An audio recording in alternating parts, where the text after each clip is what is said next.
Hi friends, in Planet Earth Dating it's Thursday, July 19th, 2018.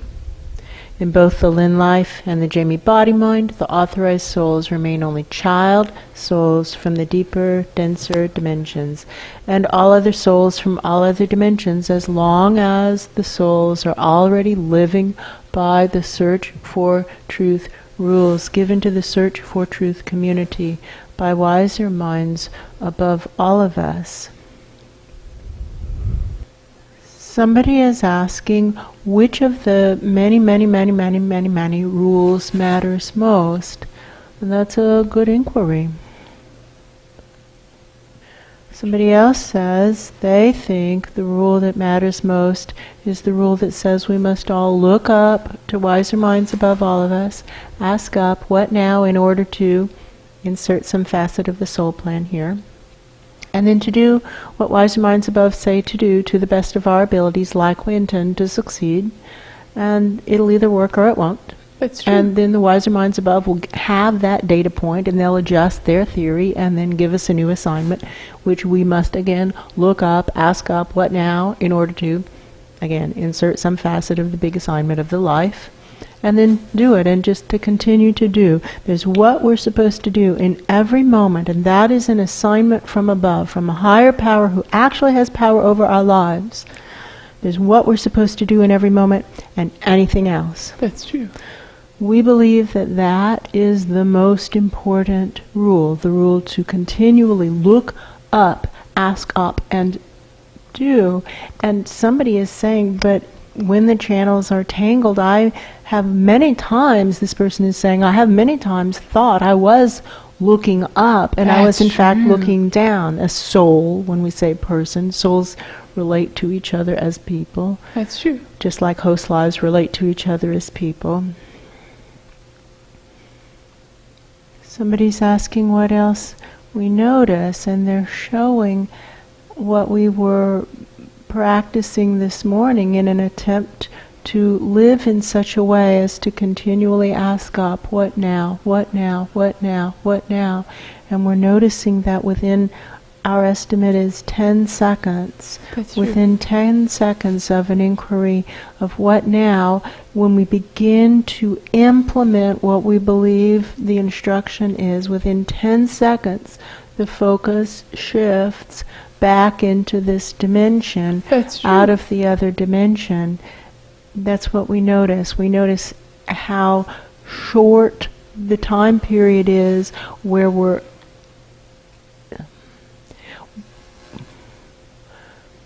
what is happening? Focused interdimensionally, possibly, where we're focused interdimensionally.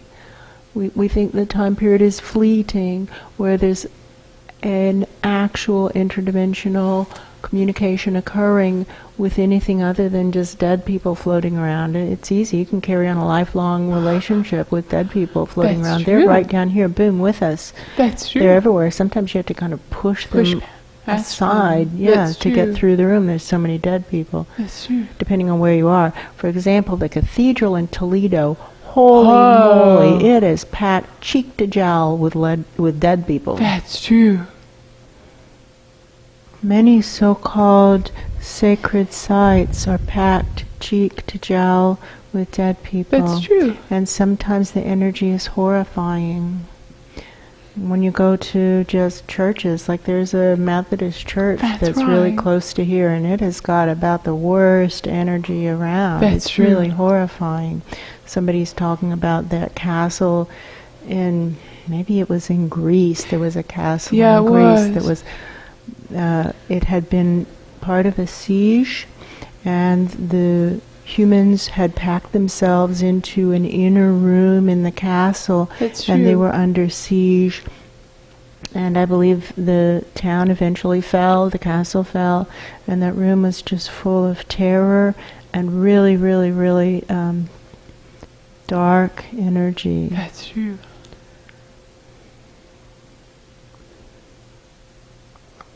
And they're asking us to compare the energy of that room to the energy of the Methodist church that's several miles from here.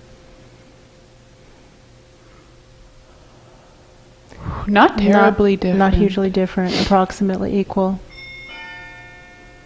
Why do you ask?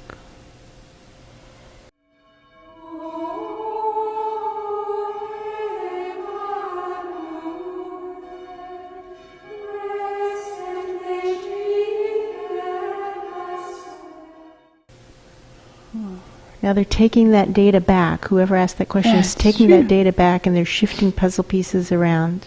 That's true. There's somebody who wants to speak. It's this smaller soul who has been right about many things, and the smaller soul is saying, this thumb is working today after not working for some period of time, 2 months. 2 months. So whatever the plan is today, whatever you guys are thinking about, that's the right direction, and that's the best plan you've had on the table in these many months. That's true. Watch it, it's working. You see it, this thumb is working.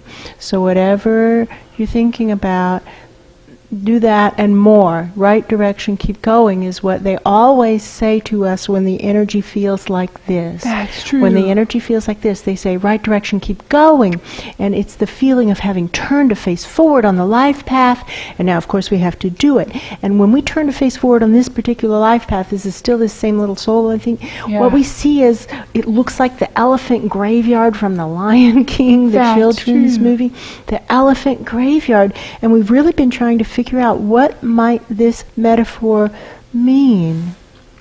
And so far, our best guess is that the metaphor is death. That's true. The elephant graveyard represents that which is absolutely inevitable for each of us and absolutely nothing to be frightened of. That's true. An elephant graveyard, there's nothing harmful there. There's nothing that can actually hurt us. It's probably full of dead people. That's true. But they can't actually hurt us. That's true. And so death is such an odd thing to be afraid of, primarily because so many dead presences don't even notice that they're dead. That's true. If you go to these old concerts, that's like the Grateful Dead concerts, there's all these deadheads, which is pretty funny. Hilarious. And they're singing along with the songs. Lighters. Yeah, really into it, swaying with the music, and they don't know they're dead. And if you go to the Eagles concerts, there's all these dead Eagles fans. Any band with a really long running following, there's lots of dead people. James Taylor has plenty of dead people. A bunch of dead people hanging around. That's true. Hearing him sing Fire and Rain again and again and again. We don't even notice that we're dead. Death isn't anything to be concerned about, and it's inevitable. It is the only thing guaranteed about life. This is now somebody else speaking. That's true. Death is the only thing we are guaranteed to experience. So let's come to terms with it rather than struggling against it, which is kind of demented. Kind of crazy. It's crazy. Come to terms with it. Find a way to deal with it. Investigate it. Learn more about it. Start to investigate life in the great beyond. What happens after that? Yes, this body will die. Ashes to ashes, dust to dust. This too will pass. And then what happens? Actually develop some curiosity about that which is the only guaranteed thing in your life. Do it. Come on, friends. Now is a good time. They're talking about this crazy fad of investigating our ancestry. Yes, they are. And they think it's actually promulgated by the propaganda machine to distract the intellectual elite from thinking about the big problems of our times. That's true. Just distract them with something that gets them turned backward. How about, investigate your ancestry using DNA? Yes. And then all these people go galumphing off to check out their cousins who they've never heard of and don't care about. That's true. That's crazy, friends. We, as a collective, in this dimension and all the dimensions that can hear us, we have enormous issues. This is the time of collapse. Biosphere collapse is playing out in front of us for those who have eyes to see. It's not a question of when will it begin. It began quite some time ago. Species extinction rates are exorbitant. That's Somebody's true. saying exorbitant. It's just crazy. It's crazy. It's happening right now. Now is not the time to distract ourselves with cousins we've never met. That's true. Or with talk of ancestry. Now is the time for each of us to look directly at the disaster that's coming our way and deal with it. And if we consider death to be a disaster, it's simply because we haven't investigated it. That's so true. rather than refusing to deal with the idea of death and the afterlife, to actually put some time into the investigative process. And again, we refer you to all the documentation on reincarnation and really start to come to terms with this. That reincarnation is real, and the law of cause and effect is real, and what goes around comes around, and that which we inflict upon others in this life is coming back to us in the next. It is, it actually is. And so to start to act with less selfishness. What now to break the cycles of selfishness in all dimensions, no matter what anyone else does or doesn't do? What now?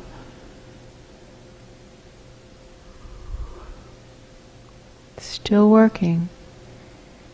It's still working. What now to break the cycles of selfishness in all dimensions, no matter what anyone else does or doesn't do? What now to break the cycles of selfishness in all dimensions, no matter what anyone else does or doesn't do? When we really focus on the fact that we're actually going to die, and we're actually going to be held accountable for our lives, and that the law of cause and effect is real, and what goes around comes around, and everything we inflict upon others is coming back in equal measure, then maybe we can stop being so incredibly selfish, each of us. And we've been working with our cool energy tricks, quote unquote, to try to move the needle on selfishness, and we've been working with it with focus and intent for 5 months now, maybe. That's true. And actually it's probably more like 2 years. That's actually or true. 10 years or 20 years, a really long time, but there's one particular protocol that they're referring to, and that's been in place for 5 months. And another one that's been running since last October. That's also true. That is supposed to move the needle on selfishness, and what we find is that it isn't moving at all. When we find the selfishness aspects and the unselfishness aspects in our own inner worlds, we find those who have chosen to share their own individual good things with others are still choosing to share their own individual good things with others. That's true. And those who are acting selfishly are still acting selfishly. It's just a choice, and we're not budging the needle. What now to break the cycles of selfishness in all dimensions? And again, somebody is saying maybe if we help them realize that they're going to die. Maybe. They're going to die, they're going to be held accountable, reincarnation is real, and what goes around comes around, like the whole cycle of it. Stop thinking so short term. Maybe. Whatever this represents, this is a good idea. Whatever you're thinking about, this is a good idea, and it has to do with the elephant graveyard, so maybe it is about considering the inevitability of death and what comes after that, and really develop some curiosity and actually investigate, and then to consider when each of us die, as is inevitable, and we're held accountable for our soul plans, how's it going to go?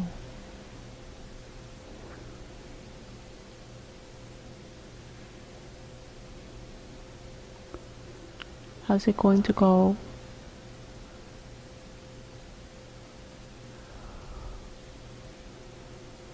How's it going to go?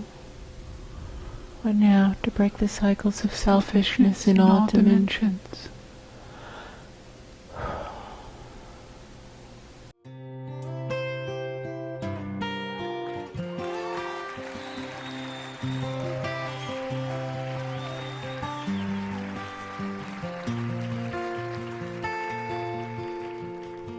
Just yesterday morning, they let me know you were gone.